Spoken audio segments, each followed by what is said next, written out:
Welcome to Tool Time at Kitchen Conservatory. I'm Ann Corey. What is the best tool to use to mix things in the kitchen?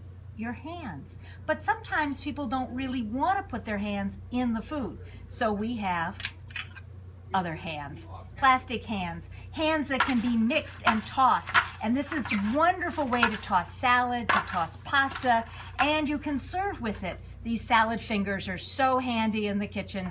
We make cooking fun.